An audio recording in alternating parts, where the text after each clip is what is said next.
217.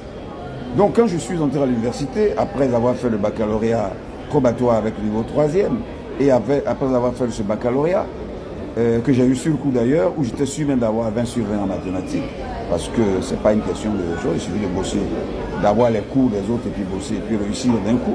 Et j'ai bien dit, je répète pour dire, un élève de CM2, même de, ou de 4e, si les gens ne veulent pas que j'exagère, peut réussir la maîtrise de droit, maîtrise de philosophie, maîtrise de toute faculté qui existe, s'il apprend bien la chose, s'il s'inscrit dans les choses.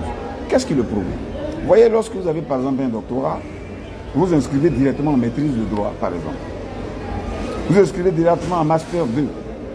Bon, pourtant, il y a la première année, deuxième année, troisième année, quatrième année, par exemple, de management des entreprises ou d'histoire géo.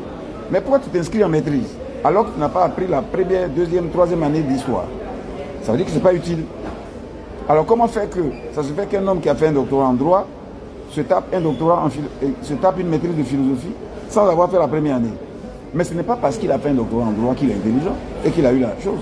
N'importe qui le ferait, parce que quand vous prenez le programme universitaire, généralement, dans les sciences humaines, en droit, en économie et autres, la première année est concentrée sur la période d'antiquité de la matière.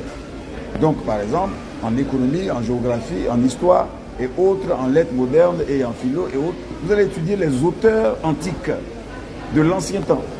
Lorsque vous allez arriver en deuxième année, vous étudiez la méthode, la période médiévale, la période du Moyen-Âge. Les philosophes du temps du Moyen-Âge, l'économie du temps du Moyen-Âge. Et vous arrivez en licence, vous allez étudier, la matière dans sa période moderne. Et lorsque vous arrivez en maîtrise, vous étudiez la période contemporaine. Ça fait que lorsque vous étudiez par exemple un philosophe du monde contemporain, par exemple en maîtrise, si on choisit comme ça Auguste Comte ou bien Adorno ou quelqu'un de récent, vous pouvez comprendre de la même manière que vous compreniez le philosophe antique qui est Platon ou Socrate. Donc on pouvait étudier directement la maîtrise de philo ou la maîtrise de lettres modernes ou la maîtrise de droit directement, où on concentre les choses sur certaines matières qui n'ont rien à voir avec les classes précédentes. Ça fait qu'en fait, en réalité, en dehors de prendre de l'âge, un homme pourrait avoir une maîtrise même à 15 ans ou un master à 16 ans et même